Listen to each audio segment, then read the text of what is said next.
पवित्र रथयात्रा बाहुड़ा यात्रा और सुनावेश 2026 अवसर में लक्षाधिक भक्तों सुरक्षित सुव्यवस्थित और सुगम यातायात को सुनिश्चित करने लक्ष्य पुरी पुलिस पक्षर गुरुवार समग्र अंचल में एक विस्तृत स्थल परिदर्शन और रूट समीक्षा करा जायछि। एही स्थल परिदर्शन में अतिरिक्त एडीजी सौमित्र प्रियदर्शी और पुरी एसपी प्रतीक सिंह, अन्य वरिष्ठ पुलिस अधिकारी, ट्रैफिक विंगर अधिकारी एवं संपृक्त विभाग कर्मकर्ता माने उपस्थित रही समग्र अंचल रास्ता और यातायात व्यवस्थार समीक्षा करथिले।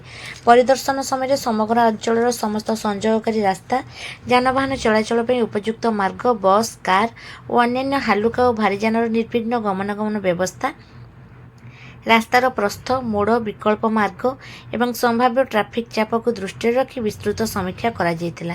विशेषकर जो स्थान में रास्तार उन्नतीकरण, प्रशस्तीकरण किंबा मरामती आवश्यक से सब स्थान को चिन्हट करा जाय संपृक्त विभाग सह समन्वय रक्षा करी शीघ्र कार्य समाप्त करने पर गुरुत्व दिया जायतिला।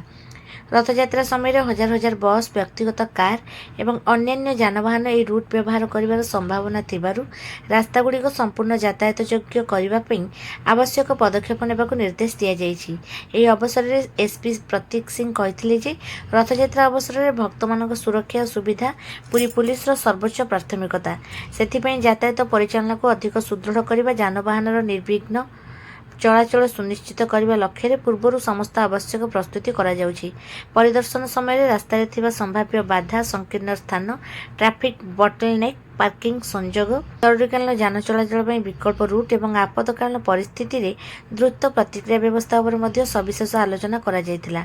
पुरी पुलिस पक्षर सड़क निर्माण और अन्य संपृक्त विभाग सह निरंतर समन्वय रखी आवश्यक कार्य शीघ्र संपन्न करने सहित रथयात्रा पूर्व समस्त रूट को संपूर्ण भाव प्रस्तुत करने दिगरे पदक्षेप ग्रहण करा जाउछि।